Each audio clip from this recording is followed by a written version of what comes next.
A single mother scratches a millionaire's car and he says, "Pay me now or love me." She reacts angrily to the proposal, but financial struggles put her in a tough position. She later discovers the millionaire's true proposal and finds herself torn between her principles and the love she begins to feel. What started as an incident ends in an emotional way. Watch until the end. The alarm blared for the third time that morning, and Sarah Reynolds slammed her hand down on the snooze button with practiced precision. She groaned, pushing back the thin blanket and willing her exhausted body to move. The digital clock's bright. Red numbers, 7:24 a.m., sent a jolt of panic through her system. 24 minutes behind schedule already. "Ethan, are you up, honey?" she called out, her voice carrying through their modest two-bedroom apartment in downtown Portland. Sarah hurried to the bathroom, splashing cold water on her face and mentally calculating how to compress her morning routine into 12 minutes, instead of the usual 30. Her reflection stared back at her, dark circles under her hazel eyes, her chestnut hair pulled into a messy bun, and the unmistakable look of a woman who had been running on empty for far too long. At 32, Sarah was no stranger to difficult mornings and impossible schedules. As a single mother working as an administrative assistant at Portland Community College, while taking night classes to finish her business degree, she had mastered the art of stretching time, money, and energy beyond their natural limits. "Mom, I can't find my science project," Ethan's panicked voice echoed from his bedroom. Sarah closed her eyes for a brief moment, summoning patience. "Check under your bed, sweetie. That's where it was last night." Ethan appeared in the doorway moments later, all gangly limbs and messy brown hair clutching a cardboard solar system. At 8 years old, he was the spitting image of his father, a thought that Sarah quickly pushed away. James had walked out of their lives 3 years ago, leaving behind nothing but a short note and a stack of unpaid bills.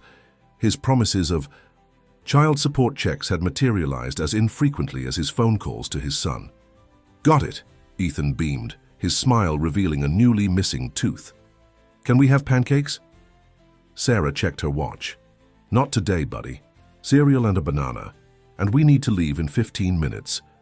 The morning proceeded in its usual chaotic dance, hunting for missing shoes, packing lunches, brushing teeth, and rehearsing Ethan's presentation on planets, while simultaneously quizzing him on his spelling words. Somehow they managed to make it out the door by 7:53 a.m., only 23 minutes later than Sarah had planned. "Remember, Grandma's picking you up today," Sarah reminded Ethan as they hurried to her aging Honda Civic. "I have class right after work." "Will you be home for bedtime stories?" Ethan asked, buckling his seatbelt. The question tugged at Sarah's heart.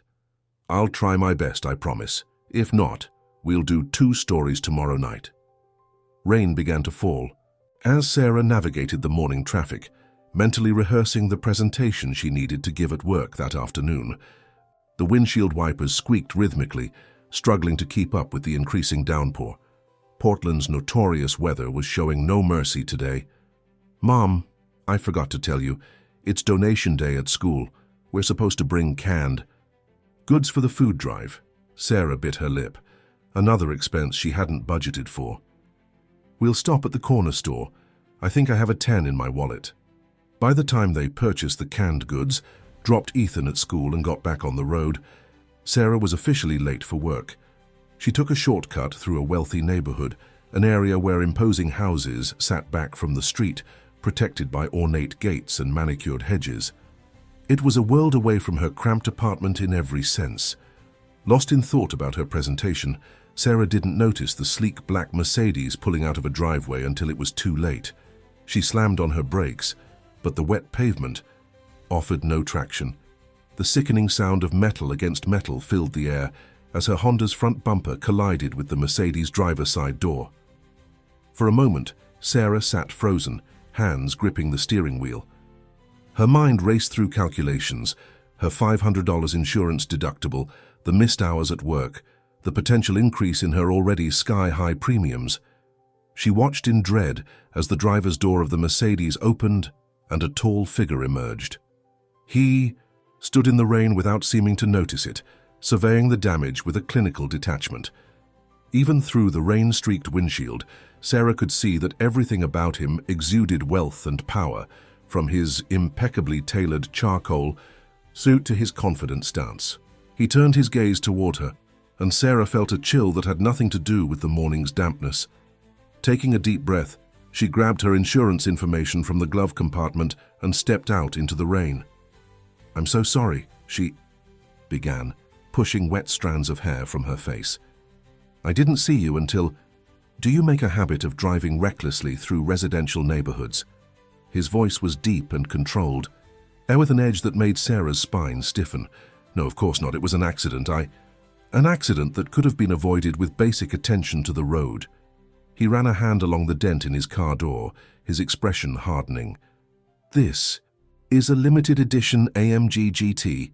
Do you have any idea what repairs will cost?" Sarah swallowed hard. "I have insurance," she said, extending her rain-speckled paperwork toward him. The man barely glanced at it. "Insurance won't cover the full restoration. This paint is custom." Standing there in the rain, Sarah felt the familiar pressure building, the overwhelming weight of yet another problem she couldn't afford to solve. Her clothes were getting soaked, her makeup running, and with each passing minute, she was getting later for work. "I'm really sorry about your car, but I need to get to work. Can we exchange information and let the insurance companies handle it?" Sarah tried to keep her voice steady, professional. For the first time, the man really looked at her, a penetrating gaze that seemed to take in every detail of her appearance, from her second-hand blazer to her worn leather handbag. A slight smile played at the corners of his mouth, though it didn't reach his eyes. "What's your name?" he asked. "Sarah Reynolds." "Well, Sarah Reynolds, I'm Blake Donovan." He extended his hand, and Sarah hesitantly shook it, surprised by the warmth of his palm against her rain-chilled fingers. "And I have a proposition for you." There was something in his tone that made Sarah instantly wary. She'd heard about wealthy people trying to avoid insurance claims, but she couldn't afford to pay for damages out of pocket, no matter what he suggested. "Mr. Donovan, I really should call my insurance. The repairs to my car will cost approximately $15,000, he interrupted, watching her face pale at the figure. "But I'm willing to forget the whole incident under one condition." Sarah crossed her arms, suddenly feeling defensive. What condition would that be? Blake smiled, a calculated expression that transformed his handsome face into something predatory. "Have dinner with me tonight." Sarah stared at him in disbelief. "Excuse me?" "Dinner. Tonight. At my house." He gestured toward an imposing mansion set back from the road. 7 o'clock. In exchange, we'll consider this unfortunate incident resolved." Rain continued to fall around them, but Sarah barely noticed it now. "You want me to go on a date with you, instead of filing an insurance claim?" Blake's expression remained impassive. "Think of it as an alternative solution. One evening of your time in exchange for $15,000 worth of repairs. Seems like a bargain to me." Anger flared within Sarah, cutting through her initial shock. "That's completely inappropriate. I'm not going to date you to pay off a debt." "I said dinner, Ms. Reynolds, not a lifetime commitment." His voice took on an edge of amusement. "But if you prefer to handle this through conventional channels, by all means. I'm sure your insurance premiums could stand the increase." The casual cruelty of his assessment hit Sarah like a physical blow. He had sized her up in seconds, her financial struggles, her vulnerability, her lack of options. "I'll take my chances." "With the insurance," she said, her voice tight. Blake shrugged, pulling a business card from his jacket pocket. "Think about it. My offer stands until noon. After that, I call my insurance company and they call yours, and your premiums go up just in time for the holidays." He handed her the card, his fingers brushing against hers. "I make an excellent risotto, by the way." Before Sarah could respond, he had slipped back into his damaged Mercedes and driven away, leaving her standing in the rain, clutching his business card and feeling like she'd just been hit by something far more dangerous than a car. As she drove to work, nearly 40 minutes late now, Sarah couldn't shake the encounter from her mind. Blake Donovan's proposition echoed in her thoughts, alongside the terrifying figure of $15,000. Her insurance would cover most of it, but the deductible and inevitable premium increase would devastate her carefully balanced budget. She thought of Ethan's upcoming dental work, the past due electric bill hidden in her desk drawer, and the textbooks she needed for next semester. She thought of the second job she was already considering taking, despite having no idea when she would find time to sleep. Sarah tossed Blake's business card onto the passenger seat, determined to forget his inappropriate offer. But as the day wore on, as her boss reprimanded her for being late, as she realized she'd forgotten to prepare a critical part of her presentation, as her checking account notification showed a balance of $127.43, the card seemed to grow larger in her peripheral vision. By lunchtime, Sarah found herself sitting alone in her car, staring at the elegant embossed lettering, Blake Donovan, CEO, Donovan Enterprises. Below it, a phone number. "This is insane," she muttered to herself, even as she pulled out her phone and began to dial. Completely insane. But she pressed call anyway, telling herself it was just dinner. Just one evening to solve a problem that would otherwise take months to recover from. Just business. Blake answered on the second ring. "I was wondering if you'd call," he said, and Sarah could hear the triumph in his voice. "Does this mean you've reconsidered my offer?" Sarah gripped the steering wheel with her free hand, steadying herself. "One dinner, that's it, and we forget about the accident." 7 o'clock, Blake confirmed. "Don't be late this time, Sarah Reynolds." As she ended the call, Sarah couldn't escape the feeling that she had just made a deal that went far beyond. A dented car door, a deal with consequences she couldn't begin to imagine. Sarah stood before the imposing iron gates of Blake Donovan's estate, second-guessing her decision for the 100th time that evening. She had called her mother, asking her to keep Ethan overnight with the vague excuse of a work thing, ignoring the surprise in her mother's voice. In the 3 years since James had left, Sarah hadn't been on a single date. Not that this was a date, she reminded herself firmly. This was a business transaction, an unorthodox settlement for a car accident. She'd spent her lunch break researching Blake Donovan. The internet had provided a wealth of information, none of it particularly comforting. At 38, he was one of Portland's most successful tech entrepreneurs, having built Donovan Enterprises from a small startup into a multi-million-dollar security software company. Business magazines described him as brilliant but ruthless, notoriously private, and uncompromising in both business and personal matters. His dating history consisted of brief relationships with models and socialites, each one more beautiful than the last. The gates swung open as she approached, making Sarah wonder if she was being watched. She drove her Honda, hastily washed at a gas station after work, up the curved driveway, feeling increasingly out of place with each passing second. Blake's home was a modernist masterpiece of glass, steel, and stone, dramatically lit against the evening sky. Sarah parked beside a fountain and checked her appearance in the rearview mirror one last time. She had done the best she could with what she had, a navy blue dress she'd worn to a cousin's wedding last year, her good pair of heels, and more attention to her makeup than she'd given in months. Her chestnut hair fell in loose waves around her shoulders, and she wore a simple silver necklace that had belonged to her grandmother. A uniformed man appeared as she exited her car. "Ms. Reynolds, Mr. Donovan is expecting you. Please follow me." The interior of the mansion was even more impressive than its exterior. Soaring ceilings, museum-quality art, and furnishings that probably cost more than Sarah's annual salary. The staff member led her through a series of rooms, each one more luxurious than the last, until they reached a vast terrace overlooking the city. Blake stood with his back to her, silhouetted against the panoramic view of Portland's twinkling lights. He turned as she approached, and Sarah was struck again by his commanding presence. In dark jeans and a charcoal sweater, he looked more relaxed than he had that morning, but no less intimidating. "You're punctual this time," he observed, his eyes traveling over her with undisguised appraisal. "I appreciate that." Sarah forced herself to meet his gaze steadily. "I said I would be here at 7. It's 7. Would you like a drink?" Blake gestured to a bar cart laden with crystal decanters. "I have an excellent Barolo breathing, or I can make you something stronger if you prefer." "Wine is fine," Sarah replied. determined to keep her composure despite the surreal situation.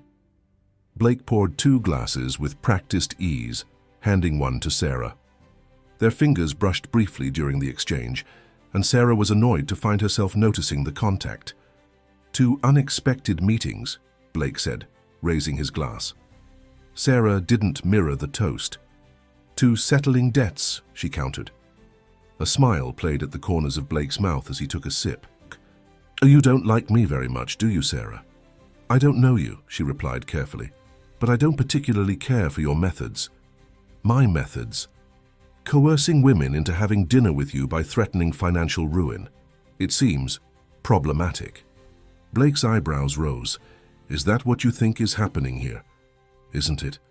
He considered her for a moment. I offered you a choice. You could have declined. A choice between dinner with a stranger and a $15,000 car repair bill isn't much of a choice for someone in my position, which I think you knew perfectly well. Blake's expression sharpened with interest. And what position is that exactly? Sarah took a sip of her wine, buying time. The last thing she wanted was to appear vulnerable to this man.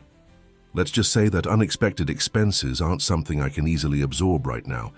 And why is that? You seem intelligent, capable. Sarah bristled. Not everyone is born with a silver spoon, Mr. Donovan. Blake, he corrected, and I wasn't born with anything silver except perhaps my baby rattle. Everything else I earned. Before Sarah could respond, a staff member appeared to announce that dinner was ready. Blake guided her to an elegantly set table at the far end of the terrace, his hand hovering near the small of her back without actually touching her. The dinner was exquisite, a multi-course affair featuring dishes Sarah couldn't pronounce and ingredients she'd never tasted. Blake proved to be a surprisingly engaging host, drawing her into conversations about architecture, art, and Portland's changing landscape. He listened when she spoke, asked thoughtful follow-up questions, and seemed genuinely interested in her opinions. It was disarming, this version of Blake Donovan. Sarah had expected arrogance and condescension, not attentiveness and wit. By the time dessert arrived, a delicate confection of chocolate and berries, she found herself reluctantly enjoying his company, despite her best intentions. So, Blake said, refilling her wine glass, "Tell me about yourself, Sarah Reynolds. What's your story?" Sarah hesitated. "I'm not sure my life story was part of our agreement." "It wasn't," Blake acknowledged. "But I'm curious. Humor me." Against her better judgment, Sarah gave him the abbreviated version. Growing up in a middle-class family in Eugene, studying business administration until she got pregnant with Ethan, putting her education on hold when James left, and her current efforts to finish her degree while working full-time. "And the father of your son?" Blake asked, his tone casual but his eyes intent. "Not in the picture," Sarah replied tersely. "His choice." Blake nodded, seemingly unsurprised. "His loss." The simple statement, delivered without pity or judgment, caught Sarah off guard. Before she could respond, Blake changed the subject, asking about her studies and career aspirations. As they talked, Sarah found herself sharing more than she had intended. Her dreams of starting her own small business consultancy, her frustrations with the limitations of her current job, and the constant juggling act required to be both provider and parent. "You never consider remarrying?" Blake asked. "Finding someone to share the burden?" Sarah laughed, the sound sharper than she intended. "Between work, school, and Ethan, I barely have time to sleep, let alone date. Besides, I learned my lesson the first time around." "Which was that depending on someone else is a luxury I can't afford." She met his gaze directly. "What about you? No Mrs. Donovan waiting in the wings?" A shadow passed across Blake's features. "Marriage requires a level of trust I've yet to encounter in my relationships." "Trust?" Sarah raised an eyebrow. "Or control?" Blake's expression hardened slightly. "You're rather direct, aren't you? Just observant. Everything about this," she gestured to the house, the dinner, him, "screams control, including how we came to be having dinner in the first place." For a moment, a tense silence hung between them. Then, unexpectedly, Blake laughed, a genuine sound that transformed his face. "Fair point," he conceded. "I do like things on my terms. It's served me well in business. And in personal relationships? Those are more complicated." He studied her for a moment. "You intrigue me, Sarah Reynolds. Most women in your position would be working very hard to impress me right now." "I'm not here to impress you," she reminded him. "I'm here to resolve a debt." "Yes," Blake replied, his voice softening. "The infamous car accident. Tell me, do you always take such creative approaches to problem solving?" Sarah felt her cheeks warm. "I don't make a habit of damaging luxury vehicles, if that's what you're asking." "That's not what I meant." Blake leaned forward, his gaze intense. "I meant accepting my invitation when you clearly suspected my motives weren't entirely above board." Sarah hesitated, choosing her words carefully. "Sometimes pragmatism has to win over principle. My son needs braces, my tuition payment is due next month, and my car insurance is already barely affordable. So yes, I made a calculated decision." "A business transaction," Blake mused. "That's how you see this evening?" "Isn't that what it is?" Sarah challenged. Blake's smile didn't reach his eyes. "Perhaps initially, but I find myself wondering if it could be something more." Warning bells sounded in Sarah's mind. "Mr. Donovan." "Blake," he corrected again. "Blake," she amended, "if you're suggesting this dinner comes with additional expectations, then I should leave now." Blake looked genuinely surprised. "That's not what I meant at all. I'm simply suggesting that I've enjoyed your company more than I anticipated. Enough to wonder if you might consider seeing me again under more conventional circumstances." Sarah stared at him, caught off guard. "You want to date me? Voluntarily?" "Is that so difficult to believe?" "Given your usual type, yes." The words were out before Sarah could stop them. Blake's eyebrows rose. "My usual type?" Heat crept up Sarah's neck. "I might have Googled you during my lunch break." "Thorough," Blake commented, looking amused. "And what did your research tell you about my usual type?" "Socialites, models, heiresses," Sarah listed. "Women who move in your circles. Women with time for lunches and charity galas. Women without 8-year-old sons and student loans. Women who want me for my money and connections," Blake added, his voice taking on an edge. "Women who've never worked a day in their lives. Women who wouldn't dream of challenging me the way you have tonight." Sarah didn't know how to respond to that. The atmosphere between them had shifted, charged with something she couldn't quite name. "One more glass." "Of wine?" Blake offered, already reaching for the bottle. Sarah checked her watch, surprised to find it was nearly 11. "I should actually go. I have an early morning tomorrow." Blake nodded, making no move to stop her. "Of course. I'll walk you out." As they moved through the house, Sarah felt a strange reluctance growing within her. The evening had been nothing like she'd expected, not the ordeal she'd prepared herself for, not the power play she'd anticipated. Blake Donovan was more complex than his reputation suggested, and that realization was oddly unsettling. At her car, Blake opened the driver's door for her. "Thank you for coming tonight, Sarah. Consider our accident officially resolved." "Thank you for dinner," Sarah replied, uncertain suddenly about the appropriate way to end such an unusual evening. Blake solved the dilemma by extending his hand. "Perhaps we'll meet again under better circumstances." Sarah shook his hand, noticing again the warmth of his touch. Perhaps. As she drove away, Sarah couldn't shake the feeling that something significant had happened, something beyond the settling of a debt or an unusual dinner. She glanced in her rearview mirror and saw Blake still standing in the driveway, watching her car disappear into the night. 3 days later, a bouquet of lilies arrived at Sarah's desk at work. The card read simply, "Dinner? This Saturday? Your choice of restaurant. No car accidents required." B. Sarah stared at the flowers, a complicated mix of emotions washing over her. The practical part of her mind told her to decline, to end whatever this was before it began. But another part, a part she'd thought long dormant, was intrigued by the man who had seen through her defenses and had been more fascinated than deterred by what he found. She picked up her phone, hesitated, then typed a response. "I'll need to find a sitter first." Blake's reply came almost instantly. "Already taken care of. Mrs. Johnson, your neighbor, has agreed to watch Ethan. She comes highly recommended." Sarah froze, staring at the message. How did he know about Mrs. Johnson?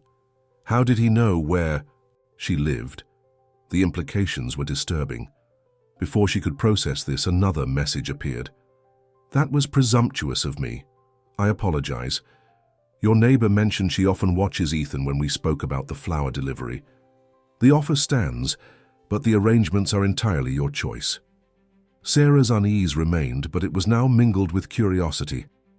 Blake Donovan was used to getting what he wanted, to controlling situations and outcomes, yet he had just acknowledged overstepping and pulled back. It was unexpected, and despite herself, Sarah found it compelling. "Saturday at 7, she replied finally. "I'll arrange my own sitter." As she set her phone down, Sarah couldn't escape the sensation that she was stepping onto a path that would change her life irrevocably. For better or worse remained to be seen. One dinner with Blake Donovan had turned into 2, then 3, and now, 6 weeks later, Sarah found herself in the unexpected position of actually dating the man she'd once dismissed as an arrogant, controlling billionaire. Their relationship defied any conventional definition, a complex dance of attraction, wariness, and slowly building trust. Tonight, they sat in Sarah's modest apartment, takeout containers spread across her small dining table. Blake had insisted on coming to her for once, claiming he wanted to see where she lived.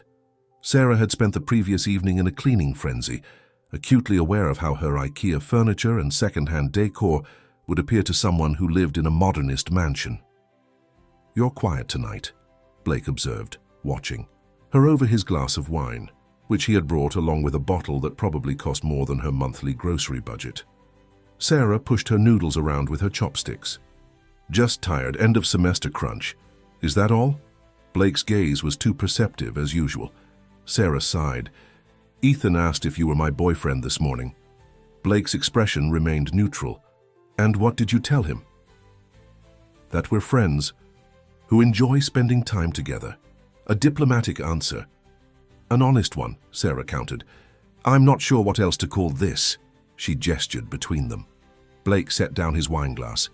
"Would relationship be such an inaccurate term?" "Is that what this is?" Sarah challenged. "Isn't it?" Blake leaned back in his chair. "We see each other several times a week. We talk every day. There's obvious mutual attraction." The corner of his mouth lifted. "Unless I've misread the situation entirely." Sarah felt her cheeks warm, remembering their increasingly passionate goodnight. "Kisses. Physical attraction isn't the issue. Then what is?" Sarah hesitated, unsure how to articulate the unease that still lingered beneath the surface of their interactions. "Sometimes I still feel like I'm part of some game you're playing, like you're testing me, waiting to see if I'll fail." Blake's expression hardened slightly. "That's not fair, Sarah. Isn't it?" She met his gaze directly. "You've never really explained why you asked me to dinner that first night. Why me, specifically? You could have any woman in Portland." A tense silence stretched between them. Sarah had been working up the courage to ask this question for weeks, and now that it hung in the air between them, she found herself holding her breath, waiting for his answer. Blake stood abruptly and walked to her living room window, his back to her. When he finally spoke, his voice was uncharacteristically quiet. "You looked at me like I was a person, not a bank account." "What?" Sarah set down her chopsticks. Blake turned to face her. "That morning, when we had the accident, you were clearly intimidated by the situation, but not by me specifically. You looked me in the eye, you pushed back, you didn't immediately try to use your femininity to manipulate the situation." Sarah blinked in surprise. "That's an unusual compliment." "It wasn't meant as a compliment, just an observation." Blake ran a hand through his dark hair, a rare gesture of uncertainty. Do you know how many people in my life see me as a person first and a billionaire second? I can count them on one hand. That sounds lonely, Sarah said quietly. It's reality. Blake's tone was matter of fact. In my experience, people want something from me. Money, connections, status. Even the women I date. So I was what? An experiment? Sarah felt a knot forming in her stomach. Blake crossed the room to stand before her. At first, perhaps, I was curious about the woman who seemed more annoyed than impressed by my wealth. He reached out to tuck a strand of hair behind her ear, his fingers lingering on her cheek. But it quickly became much more than curiosity. Sarah wanted to believe him, but doubt lingered. And what about now? What do you want from me, Blake? Just you, he said simply. The woman who calls me on my bullshit. The woman who isn't impressed by my money or intimidated by my power. The woman who makes me laugh and makes me think and makes me want to be better. His words should have been reassuring, but Sarah couldn't shake the nagging feeling that something remained unsaid. She stood, needing to put some distance between them. There's something I need to ask you, she said, gathering her courage. That first night at your house, you said the car repairs would cost $15,000. Blake nodded, his expression guarded.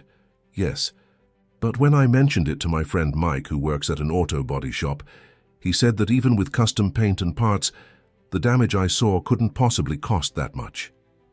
Sarah watched Blake's face carefully. In fact, he said it would be closer to $3,000, maybe $4,000 at most. Blake's jaw tightened almost imperceptibly. Your friend hasn't seen the car. No, but I showed him photos I took at the accident scene. Sarah crossed her arms. Did you lie about the repair costs, Blake?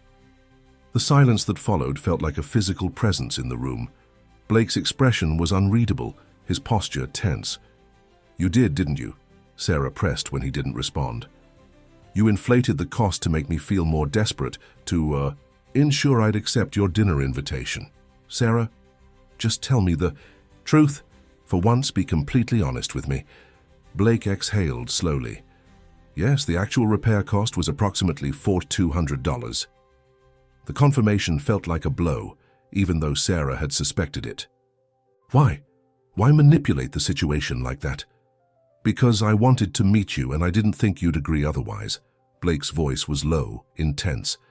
I saw something in you that morning, a fire, a resilience, and I wanted to know more. It was impulsive and yes, manipulative. I'm not proud of it. Sarah shook her head, anger and hurt swirling together. You lied to me from the very beginning. How am I supposed to trust anything you say now?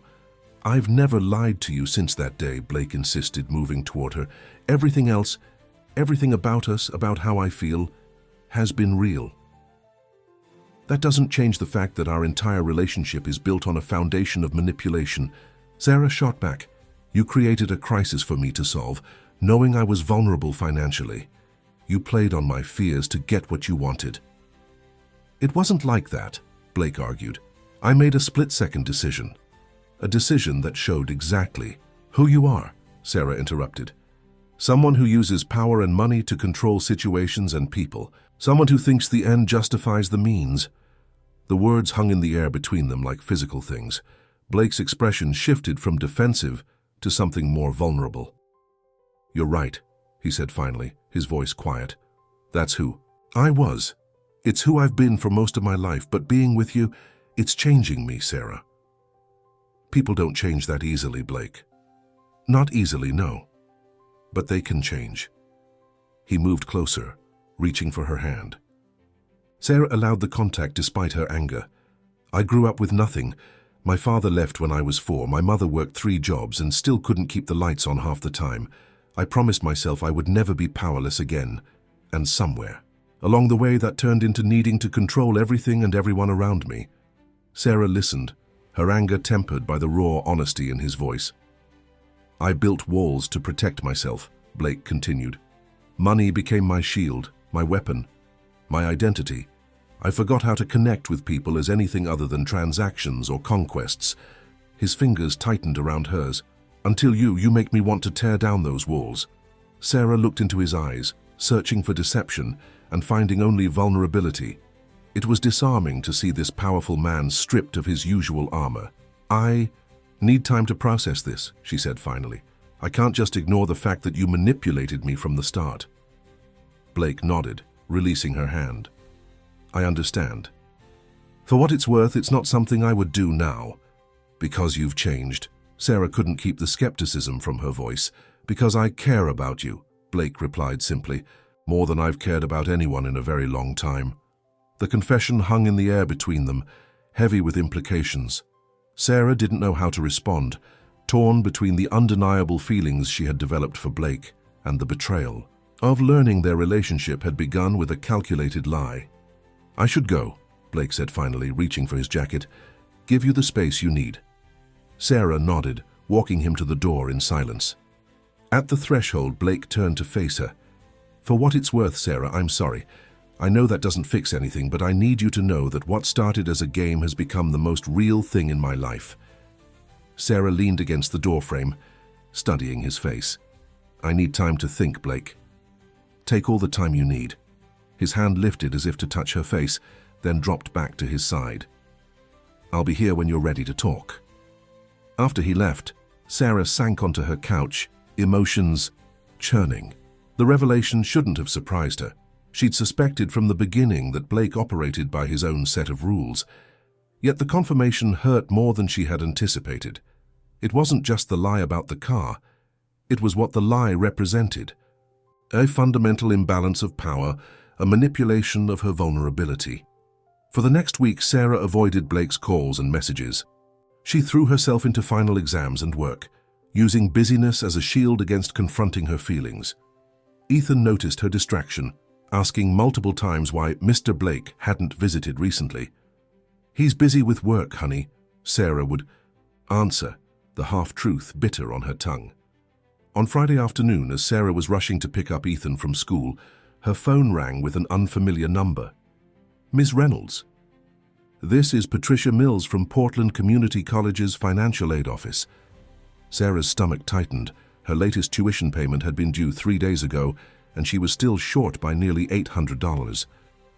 "Yes, hello," she answered, bracing herself for bad news. "I'm calling to inform you that an anonymous donor has created a scholarship that covers the remainder of your degree program. Your tuition, books, and fees will be paid in full through graduation." Sarah nearly swerved off the road. "Excuse me, there must be some mistake." "No mistake," Patricia assured her. "The scholarship is for single parents completing business degrees with GPAs above 3.5. You were specifically selected as the first recipient."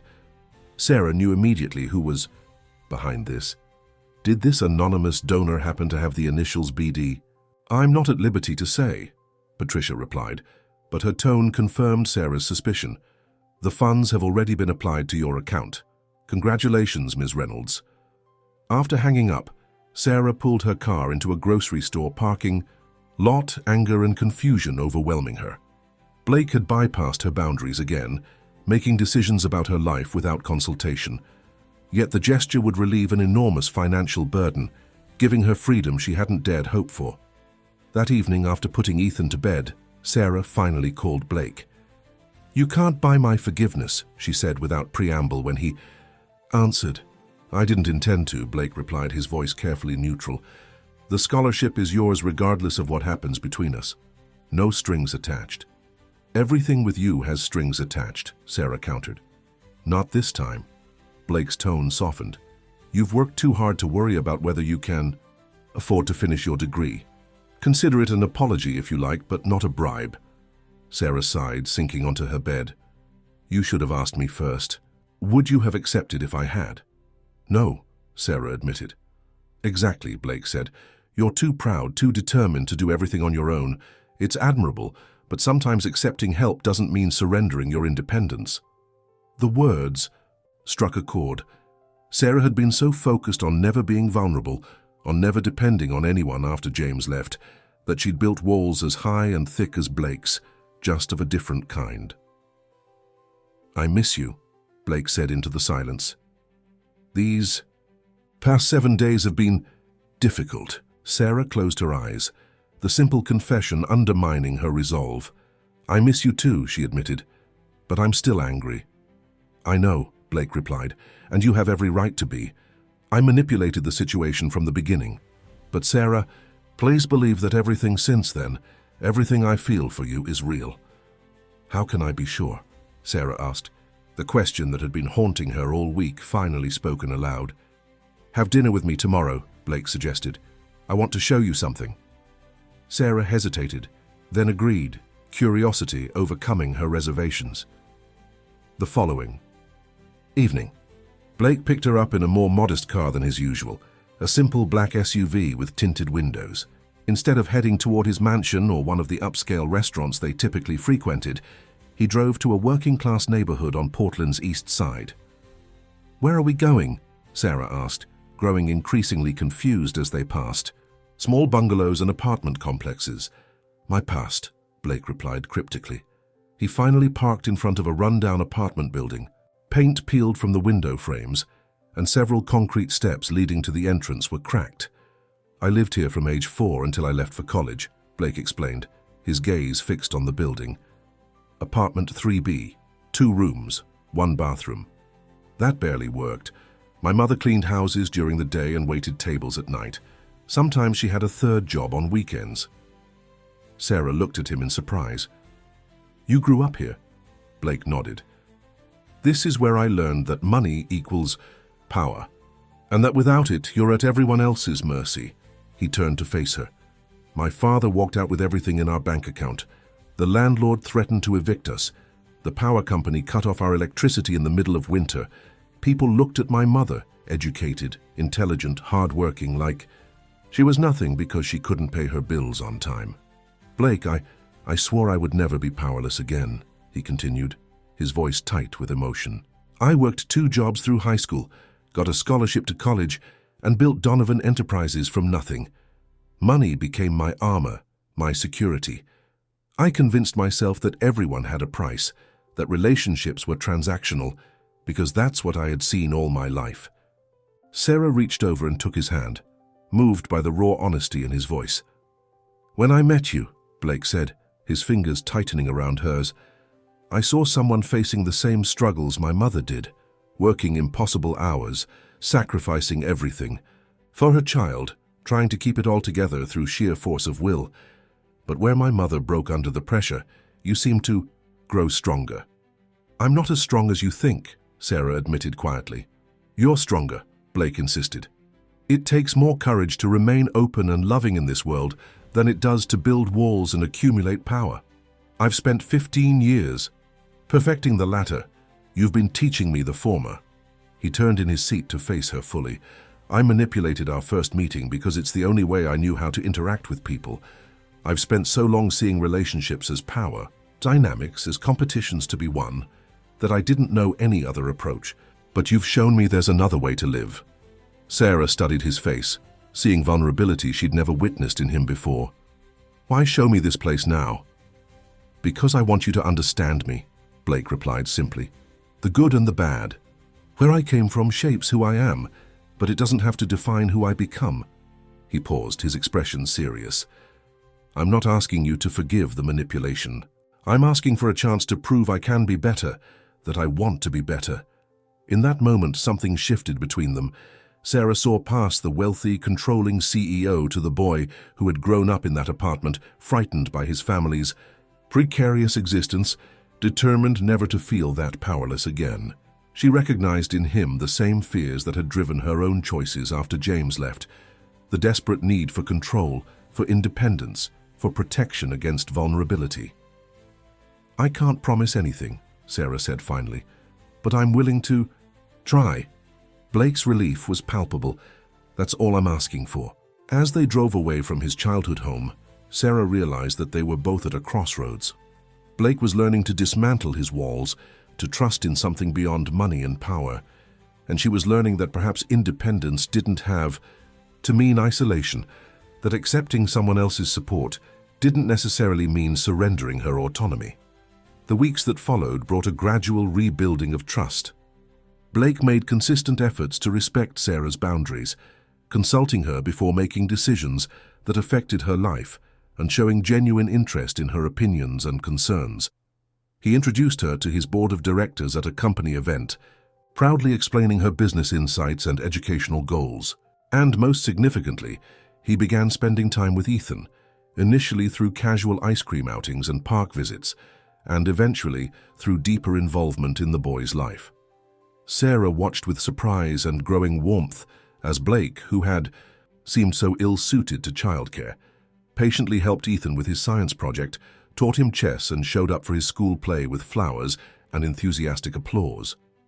For a man who had spent his adult life in boardrooms and luxury penthouses, Blake adapted to dinosaur-shaped chicken nuggets and animated movies with unexpected grace. "He's different with you," remarked Caroline, Sarah's closest friend and most skeptical advisor regarding the relationship. They were watching Blake and Ethan fly a kite in the park, Blake's usual crisp business attire replaced by jeans and a Portland Trail Blazers t-shirt. "I've seen him on the news. He's usually so intimidating." "He's still intimidating," Sarah replied with a small smile, "just in different contexts now." "Are you falling in love with him?" Caroline asked bluntly. The question caught Sarah off guard, though she'd been asking herself the same thing for weeks. "I don't know," she answered honestly. "Maybe, probably." "Yes." Despite how things started, Sarah watched as Blake lifted Ethan onto his shoulders to help him reach the kite string that had caught in a tree branch. "Not despite it," she said thoughtfully. "Because of how far we've come since then. People can change, Caroline. They just need a reason to want to." Later that night, after Ethan was asleep, Sarah and Blake sat on her small balcony, sharing a bottle of wine under the stars. "I have a confession to make," Blake said suddenly, setting down his glass. Sarah tensed, old fears resurfacing. "What is it?" "The Mercedes, my car that you hit that morning." Blake met her gaze directly. "The damage was even less than your friend estimated. It was just a scratch in the paint and a small dent. Could have been fixed for under $1,000. Sarah stared at him, processing this new information. "Then why?" "Because I saw you," Blake interrupted, his voice low and intense. "Really saw you. This beautiful, fierce woman with fire in her eyes and determination in her stance, even as she was clearly having the worst morning of her life. I wanted to know you, and I didn't know how else to make that happen. So you created a problem that only you could solve," Sarah said, understanding dawning. Blake nodded, looking ashamed. "It's how I've always operated. Identify vulnerabilities, create leverage, control the outcome. I'm not proud of it, Sarah. It's the worst of who I am or who I was." Sarah should have been angry at this final piece of manipulation, but instead she found herself touched by his honesty. The Blake Donovan she had first met would never have admitted this. He would have maintained the fiction to protect his advantage. "Thank you for telling me the truth," she said quietly. 3 months had passed since Blake's confession about the Mercedes, and summer had given way to autumn in Portland. The relationship between Sarah and Blake had deepened, evolving into something neither of them had anticipated when they first met on that rainy morning. Tonight, Sarah stood before the mirror in her bedroom, smoothing the fabric of a dress she'd purchased the day before, a simple but elegant black cocktail dress that had cost more than she would typically spend on clothing for an entire season. But tonight was special. The annual charity gala for Donovan Enterprises, an event that brought together Portland's business elite to raise money for education initiatives in underserved communities. "You look beautiful, Mom," Ethan said from the doorway, already dressed in his pajamas, his hair still damp from his bath. Sarah smiled at her son's reflection. "Thank you, sweetie. Are you sure you're okay with Mrs. Johnson staying over tonight?" Ethan nodded enthusiastically. "She said we can make chocolate chip pancakes for breakfast, and Blake promised to take us fishing on Sunday, remember?" The casual way Ethan mentioned Blake's name still gave Sarah pause sometimes. This gradual integration of Blake into their lives, the growing bond between her son and the man who had once seemed so ill-suited to family life. Blake had proven himself surprisingly adept with Ethan, treating the boy with respect and genuine interest, rather than condescension or forced enthusiasm. The doorbell rang and Ethan raced to answer it. Sarah heard Blake's deep voice greeting. Her son, followed by Ethan's excited chatter about a science documentary they had watched together the previous weekend. By the time Sarah emerged from the bedroom, Ethan was showing Blake a model volcano he had constructed for school. Blake looked up, and for a moment, his expression froze, his eyes taking in Sarah's appearance with unmistakable admiration. He was dressed in a perfectly tailored tuxedo that emphasized his broad shoulders and lean physique, his dark hair artfully styled, the embodiment of sophistication and power. "You look—" Blake seemed to search for words, a rare occurrence for a man who always knew exactly what to say. "Breathtaking." Sarah felt a blush warm her cheeks. Despite months of dating, Blake still had the ability to make her feel like a teenager with her first crush. "You clean up pretty well yourself," she replied with a smile. After reviewing instructions with Mrs. Johnson and saying goodnight to Ethan, they made their way to Blake's car, not the repaired Mercedes, which he rarely drove now, but a sleek Aston Martin that purred to life at the touch of a button. "Nervous?" Blake asked as they drove toward downtown Portland. Sarah adjusted the delicate bracelet on her wrist, a gift from Blake for her recent birthday. "A little," she admitted. "I've never been to anything like this before." "Just be yourself," Blake assured her, reaching across to squeeze her hand. "That's more than enough to impress anyone worth impressing." The gala was being held at the Portland Art Museum, its elegant galleries transformed for the evening with subtle lighting, floral arrangements, and strategically placed seating areas. As they entered, Sarah was acutely aware of the curious glances directed their way. Blake Donovan with a date was apparently noteworthy. Blake Donovan, clearly besotted with said date, was apparently unprecedented. "People are staring," Sarah murmured, as Blake guided her through the crowd with a gentle hand at the small of her back. "Let them," Blake replied, unconcerned. "They're just trying to figure out what makes you different from the women I've brought to these events in the past." "And what does?" Sarah asked, curious despite herself. Blake's expression softened as he looked down at her. "You're real. No agenda, no angle, just Sarah." Throughout the evening, Blake remained attentive and protective, introducing Sarah to colleagues and business associates with evident pride, his hand rarely leaving the small of her back. Sarah, initially intimidated by the wealth and power surrounding her, found herself relaxing as the night progressed. Many of Blake's business associates were surprisingly down to earth, and several of the women she met were refreshingly genuine. "So you're the one who's finally tamed Blake Donovan," remarked an elegant older woman who introduced herself as Margaret Whitfield, one of Blake's earliest investors. "I was beginning to think it couldn't be done." Sarah smiled politely. "I wouldn't say tamed is the right word." Margaret's eyes twinkled. "No. What word would you use, dear?" Sarah considered the question, watching Blake across the room as he spoke with a group of board members. "Evolved, perhaps. We've both evolved." Margaret nodded approvingly. "That's much better than taming. Tamed creatures eventually grow restless in their cages." As the evening progressed, Sarah found herself genuinely enjoying the event. The food was exquisite, the champagne flowed freely, and the auction raised an impressive sum for educational programs.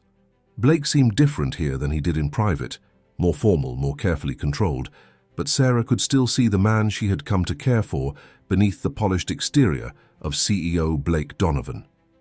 After the auction concluded, Blake led Sarah to a quiet balcony overlooking the museum's sculpture garden. The October night was cool but clear, stars visible above despite the city lights. They stood in comfortable silence for a moment, Sarah's wrap draped around her shoulders, Blake's arm around her waist. "Thank you for coming tonight," Blake said. "Finally. I know these events aren't your idea of fun." Sarah leaned into his embrace. "Actually, I enjoyed myself more than I expected to. Your colleagues aren't as intimidating as you made them sound. They're on their best behavior because you're here," Blake replied with a chuckle. "Trust me, boardroom Blake Donovan is still very much alive and well." "I don't doubt it," Sarah said, smiling up at him. "But I know the other sides of you. Now too." Blake's expression grew serious. "Yes, you do, better than anyone ever has." Something in his tone made Sarah's pulse quicken. "Blake," He turned to face her fully, taking both her hands in his. "These past few months have been the happiest of my life, Sarah. You and Ethan, you've shown me what was missing, what I didn't even know I needed." Sarah felt her heart beating faster, sensing the weight of the moment. "When we met, I thought relationships were about power and control," Blake continued, his voice low and intense. "You taught me they're about trust and vulnerability and growth." He paused, his thumbs tracing circles on the backs of her hands. "I love you, Sarah. I'm in love with you in a way I didn't think was possible for me." The words hung in the air.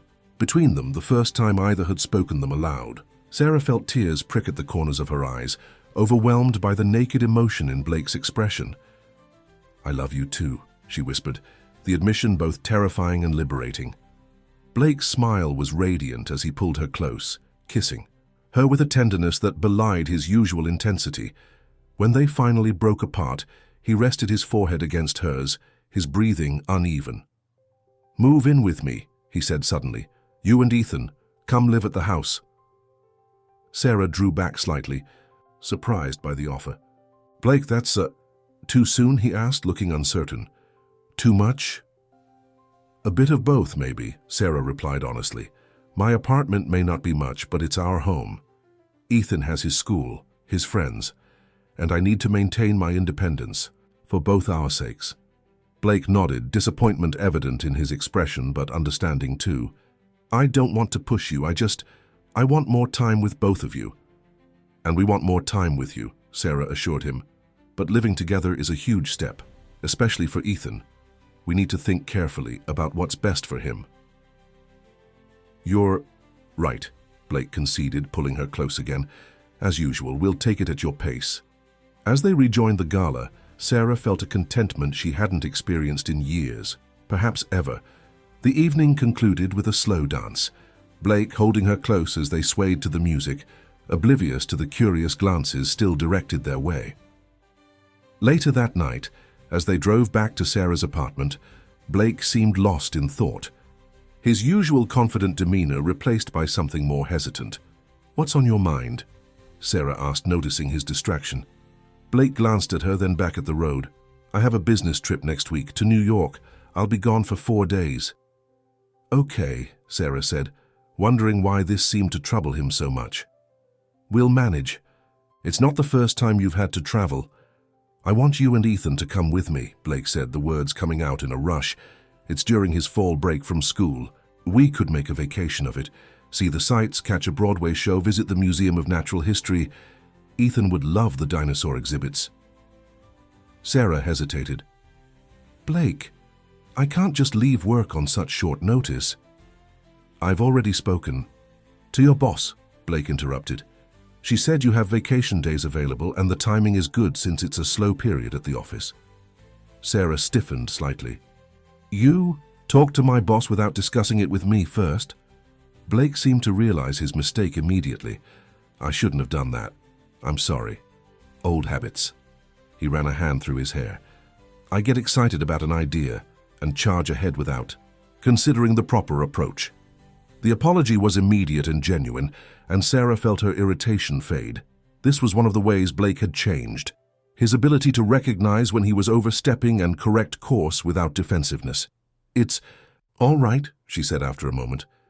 "But next time, talk to me first. We make decisions about Ethan together, remember?" Blake nodded, looking relieved. Together, always. The following week found them in New York City, staying in a luxurious suite at the Plaza Hotel, with a view of Central Park. Ethan was beside himself with excitement, his face pressed against the window as he took in the sprawling green expanse surrounded by skyscrapers. "Is that where they filmed Home Alone 2? He asked, bouncing on his toes. Blake chuckled. "Parts of it, yes, and if you're good, we might find the giant piano from Big at FAO Schwartz tomorrow." While Blake attended meetings during the days, Sarah and Ethan explored the city, visiting museums, parks, and landmarks. In the evenings, the three of them would reconvene for dinner and other activities, a Broadway performance of The Lion King, a sunset cruise around Manhattan, a private tour of the Museum of Natural History after hours, arranged by one of Blake's business associates. On their final evening in New York, after Ethan had fallen asleep in his room of the suite, Blake invited Sarah onto the terrace for a nightcap.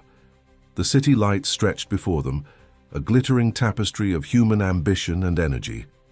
"I have something to show you," Blake said, producing a tablet from inside his suit jacket. "The real reason I wanted you to come to New York with me." Sarah took the device, curious. On the screen was a rendering of a building, modern in design but warm in aesthetic, with large windows and inviting spaces. "What is this?" she asked. "The future headquarters of Reynolds Business Consulting," Blake replied, watching her face carefully. "Located in downtown Portland, with space for 20 employees initially, expandable to 50 as the company grows." Sarah stared at him, stunned. "Blake, what are you talking about?" "You'll graduate with your business degree in May," he explained. "You've talked about wanting to help small businesses with strategic planning and financial management. This would give you the platform to do exactly that." "I can't accept this," Sarah said immediately, pushing the tablet back toward him. "It's too much. I need to build my business myself from the ground up." "You will," Blake assured her. "This isn't a gift, Sarah. It's an investment. I believe in your vision, in your abilities. I'm offering to be your first investor, nothing more." Sarah shook her head, overwhelmed. "An investment of this size, it would make you the majority owner." "Not necessarily," Blake countered. "We can structure it however you want. Minority investor, silent partner, loan with favorable terms, whatever makes you comfortable." He took her hands in his. "This isn't about control, Sarah. It's about believing in you and wanting to support your dreams." Sarah studied his face, searching for any hint of the manipulative Blake she had first met.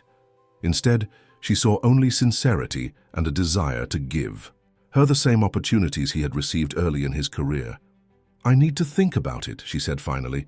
"This is a huge decision." "Of course," Blake agreed immediately. "Take all the time you need. The opportunity isn't going anywhere." As they stood together, looking out over the city, Sarah realized how far they had both come since that rainy morning in Portland. Blake had learned to offer support without attempting to control, to give without expectation of return, and she had learned that accepting help didn't necessarily mean surrendering independence, that sometimes the strongest thing a person could do was allow themselves to be vulnerable. Back in Portland, life resumed its rhythm. Blake traveled occasionally for business but always made time for Sarah and Ethan upon his return. Sarah continued her studies and her job, now with the added dimension of planning for her future business. After careful consideration and consultation with an independent financial advisor, she had accepted Blake's investment offer, structured as a minority stake with clear boundaries regarding operational control. On a crisp December evening, 6 months since their first dinner together, Blake invited Sarah to his home for what he described as an important conversation. Ethan was spending the weekend with Sarah's mother, giving them rare time alone. The mansion seemed different now than it had that first night, still impressive in its scale and luxury, but no longer intimidating. Sarah had come to see beyond the trappings of wealth to the home beneath, and occasionally even to the boy from apartment 3B who had built it all. Blake greeted her at the door himself, rather than sending staff, dressed casually in jeans and a sweater. He seemed nervous, a state Sarah rarely witnessed in him. "Is everything okay?" she asked as he took her coat. "Yes," he assured her quickly. "Everything's perfect. Just follow me." He led her through the house to the terrace where they had shared their first dinner. The space had been transformed. Hundreds of tiny lights twinkled overhead, creating the impression of stars despite the cloudy Portland sky. A small table was set for dinner, a fire blazed in the outdoor fireplace, and soft music played from hidden speakers. "This is beautiful," Sarah said, genuinely touched by the effort. They ate dinner amid easy conversation, but Sarah could sense Blake's continued nervousness beneath the surface. Finally, as they finished dessert, she decided to address it directly. "Blake, something's clearly on your mind. What is it?" He set down his fork, took a deep breath, and reached across the table for her hand. "I had a whole speech planned, But now that we're here, it seems unnecessary. You know me better than anyone ever has, Sarah. You've seen me at my worst and I hope at my best. You've changed me, challenged me, made me want to be worthy of the love you and Ethan have shown me. Sarah's heart began to race as Blake stood, still holding her hand, and then, to her astonishment, lowered himself to one knee beside her chair. I'm not asking you to move in anymore, he said, his voice thick with emotion. I'm asking for something much bigger, much more permanent. He reached into his pocket and produced a small velvet box. Sarah Reynolds, will you marry me? He opened the box to reveal a ring that was beautiful in its understated elegance, a solitaire diamond in a simple platinum setting, not ostentatious but undeniably high quality. Sarah's free hand flew to her mouth, tears springing to her eyes. This moment, once unimaginable, now felt like the most natural progression of their journey together. Before you answer, Blake said quickly, I want you to know that this doesn't change anything about your business plans or your independence. I don't want to control your life, Sarah. I just want to be part of it, permanently, officially, completely. Sarah looked at the man kneeling before her, the man who had once tried to buy her company with dinner, who had manipulated and maneuvered, who had slowly, painfully, beautifully learned to love without conditions or control. Yes, she said, simply the word carrying all the certainty she felt. Yes, I'll marry you. Blake's face lit with joy as he slipped the ring onto her finger, then rose to pull her into his arms, kissing her with a passion that took her breath away. When they finally broke apart, both were laughing and crying at once, overwhelmed by the moment. I love you, Blake whispered against her hair. I'll spend the rest of my life proving that I'm worthy of your trust. You already have, Sarah assured him, her hand against his cheek. We've both come so far from who we were when we met. Later that night, as they lay together in Blake's bed, soon to be their bed, Sarah found herself thinking about the strange, winding path that had led them here. From a fender bender in the rain to an engagement, from manipulation to true partnership, from two people wounded by their pasts to two people building a future together.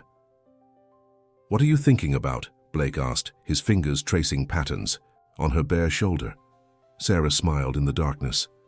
About the accident, about how sometimes the worst moments can lead to the best ones if you're brave enough to follow the path. Blake pulled her closer. I'm just grateful you gave me a second chance and a third and probably a fourth. We gave each other chances, Sarah corrected gently. That's what love is, I think, seeing someone clearly, flaws and all, and choosing them anyway, every day. As she drifted toward sleep in the arms of the man she'd once thought represented everything she despised, Sarah reflected on life's strange turns. 6 months ago, she'd been a struggling single mother, convinced that love was a luxury she couldn't afford. Now she was engaged to a man who had proven that love wasn't about financial security or control or power. It was about growth, trust, and the courage to be vulnerable. The following morning, when they told Ethan about the engagement, his response was a matter-of-fact, finally, that made them both laugh. To him, their journey had always been heading toward this destination. Perhaps, Sarah thought, children often saw more clearly than adults, unburdened by the fears and defenses that complicated adult relationships. 6 months later, on a perfect June day, Sarah stood in a garden overlooking the Oregon coast, wearing a simple but elegant white dress, her son proudly at her side as her escort. Before her stood Blake, his eyes never leaving hers as they exchanged vows they had written themselves, promises not of obedience or ownership, but of partnership, respect, and a love that allowed each to become their best selves. I once thought love was about control, Blake said, his voice carrying across the assembled guests. You taught me it's about freedom, the freedom to be vulnerable, to be imperfect, to grow together rather than alone. I once thought independence meant isolation, Sarah responded, her voice steady despite her tears. You taught me that the strongest choice can be to let someone in, to share the journey rather than walking it alone. As they sealed their vows with a kiss, applause erupted from their friends and family. Sarah caught glimpses of Caroline wiping away tears, of her mother beaming proudly, of Blake's business associates looking genuinely moved by a side of their CEO they'd rarely witnessed. and later, as they danced under the stars with Ethan occasionally. Cutting in to twirl his mother around the floor, Sarah realized they had created something rare and precious, a love built not on fantasy or convenience or financial security, but on the hard-won foundation of true understanding. A love between equals who had each overcome their own walls and defenses to find something stronger together than they could ever be apart. "Happy?" Blake whispered in her ear as they swayed to the music. Sarah leaned back to look into the eyes of her husband, a word that still felt new and wonderful. "More than I ever thought possible," she replied honestly. And it was true. From a rain-soaked collision to this perfect moment, their path had been unlikely and often difficult, but Sarah wouldn't change a single step. Every challenge, every revelation, every hard conversation had led them here, to a love that wasn't perfect but was real, a love that had transformed them both in ways neither could have imagined that first morning in the rain. Fim da Historia. Dear listeners, we hope that Sarah and Blake's journey from collision to connection has touched your hearts. Their story reminds us that true love often begins in unexpected places, and that the walls we build to protect ourselves sometimes keep out the very happiness we seek. For more emotionally captivating stories like this one, we've prepared a special playlist with equally moving narratives. Find it by clicking on the link to your left. If you enjoyed this story, please don't forget to subscribe to our channel and give this video a like. Every day, we bring unique stories that explore life's complexities and the transformative power of love. We can't wait to see your thoughts in the comments section below.